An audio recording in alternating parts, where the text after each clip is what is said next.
3 முடிச்சு சீரியல் நேயர்களுக்கு வணக்கம். கேடுகெட்ட ரஞ்சித் சுரேகாவின் கழுத்தில் தாலி கட்டுவதற்கு முன் மண்டபத்திற்கு மாசென்றி கொடுத்து கல்யாணத்தை நிறுத்திய சூர்யா நந்தினி.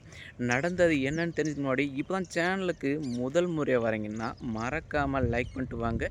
வீடியோக்குள்ளே போயிட்டு என்ன தான் சுவாரஸ்யமான விஷயம் நடக்குதுன்னு பார்த்தீங்களன்னா, நம்ம சூர்யா இருந்துட்டு இப்போ நந்தினியோட கருப்பை மாறி போயிட்டு நந்தினியையும் அதுக்கப்புறமா அவங்களுடைய ஃப்ரெண்ட் விவேக்கையும் சேஃபாக காப்பாற்றது மட்டும் இல்லாமல் அதுக்கப்புறமா சூர்யா சார் என்கிட்ட இப்போ ரஞ்சித்துக்கு எதிரான எவிடன்ஸ் இருக்குது என்ன நந்தினி கேட்கும்போது அவனோட லேப்டாப் தான். ஏன்னா அவன் அந்த ரிமோட் காரில் கேப்சர் பண்ணுற எல்லா ஆதாரமுமே இந்த லேப்டாப்பில் தான் அவன் சேவ் பண்ணி வச்சுருப்பான் அப்படின்னு இப்போ நம்ம நந்தினி சொல்லுவாங்க இல்லையா.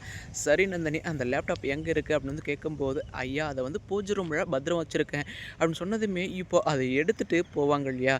டேரெக்டாக போலீஸ் ஸ்டேஷன் போகிறதுக்கு முன்னாடியே அதை அவன் நிறைய பாஸ்வேர்டு போட்டு லாக் பண்ணி வச்சுருப்பான் இல்லையா. அதை ஓப்பன் பண்ணணும் அப்படின்றதுக்காக இப்போது நம்ம விவேக்குடைய பைக்கை எடுத்துகிட்டு 3 பேரும் கிளம்பும்போது தான் இந்த பரமேஸ்வரியும் துரசிங்கமும் இந்த ரஞ்சித் சொன்னபடி அடியாட்களை செட் பண்ணி வச்சுருப்பாங்க இல்லையா. ஆனால் நம்ம சூர்யா இருந்துட்டு இப்போது அவங்கள எல்லாரையும் அடித்து துவம்சம் பண்ணிவிட்டு மறுபக்கம் அந்த லேப்டாப்பில் என்ன தான் விஷயம் இருக்குது அப்படின்னு தெரிஞ்சுக்கணுன்றதுக்காக இப்போது அதை ஒரு கடைக்கு கொண்டு போவாங்க. மறுபக்கமும் இந்த ரஞ்சித் பதறி போயிட்டே இருப்பான். ஏன்னா எப்போ என்ன நடக்குன்னு தெரியாதபடி, அதாவது நெருப்பு மேலே நின்றுட்டு இருக்க மாதிரி தான் இருப்பான் இல்லையா. அப்படி இருக்கும்போது ஒரு பக்கம் இந்த சுரேகாவை என்ன சொன்னால் பிரெயின் வாஷ் பண்ணுவா அப்படின்றபடியே அவளும் பிரெயின் வாஷ் ஆகிட்டா. மறுபக்கம் இப்போ சுந்தரவள்ளியை சொல்லுவாங்க இல்லையா, சுரேகா அதாவது உன்னுடைய அப்பா வரட்டும் அது வரைக்கும் வெயிட் பண்ணுமான்னு சொன்னப்போ நானும் இப்போ கேட்குறதில்ல அம்மா. அதாவது இந்த சூரிய பேச்சு கேட்டுட்டு தான் அப்பா இது மாதிரிலாம் பண்ணிட்டு இருக்காங்க. அப்பா வந்தால் என்ன வரலாம் என்ன, ஏன்னா அவருடைய சம்மத்தோடு தானே இந்த கல்யாணம் நடக்குது. இப்போ நடக்க வேணாம்னு சொன்னால் என்னால் அதெல்லாம் ஏற்றுக்க முடியாது. அக்கா மாமா நீங்கள் நில்லுங்க, உங்களுடைய ஆசீர்வாதம் போதும், அம்மா வரலான்னா இருக்கட்டும் இப்போ அப்படின்ட்டு இப்போ இந்த ரஞ்சித்துக்கு சாதகமாக சுரேகாவும் பேச ஆரம்பிச்சிருவாங்க இல்லையா. ஆனால் கடைசி நேரத்தில் சிவபூஜையில் கரடி புகுந்தபடி தான் இந்த ரஞ்சித்துக்கு எதிராக நம்ம சூர்யாவும் நந்தினியும் அந்த லேப்டாப்பை எடுத்துகிட்டு மறுபக்கம் போலீஸை ஃபோன் பண்ணி இப்போ மண்டபத்துக்கே வர வச்சுருவாங்க. எது நடக்கக்கூடாதுன்னு நினச்சிட்டு இருந்தாங்களோ இந்த ரஞ்சித் கடைசியில் அதுவே நடக்க போகுதுன்னு தெரிஞ்சதுமே இவனுக்கு கையும் ஓடல காலும் ஓடல. சுரேகா இப்போ நான் உங்கள் கழுத்தில் தாலி கட்ட போகிறேன் அப்படின்னு கட்டோம் இல்லையா. டே கேடு கட்டவனே, இப்போ கட்டினா அவ்வளோதாண்டா, உன்னை நானே கொலை பண்ணிவிட்டு மறுபடியும் ஜெயிலுக்கு போக கூட தயங்க மாட்டேன் அப்படின்னு இப்போ நம்ம சூர்யா சொன்னது மட்டும் இல்லாமல் மறுபக்கம் இப்போ அந்த போலீஸ் கட்ட மண்டபத்தில் அந்த லேப்டாப்பில் இருக்கிற வீடியோ ஆதாரம் ஒன்றும் இல்லாமல் காட்டுறாங்க.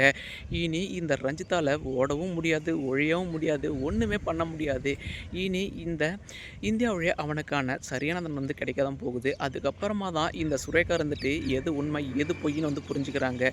அப்போது நந்தினி இது வரைக்கும் எந்த ஒரு தப்பும் பண்ணல, ரஞ்சித்துக்கு எதிரான சொன்ன எல்லா ஆதாரமுமே உண்மை தான், நாம தான் வெளுத்ததெல்லாம் பாலுன்னு வெள்ளந்தியாக எல்லாத்தையும் நம்பிட்டோம் அப்படின்னு சுரேகா இப்போ தான் ஃபீல் பண்ணுறாங்க. மறுபக்கம் நந்தினி உன்ன மாதிரி ஒரு மருமக கிடைக்க நான் தான் கொடுத்து வச்சுருக்கணும்.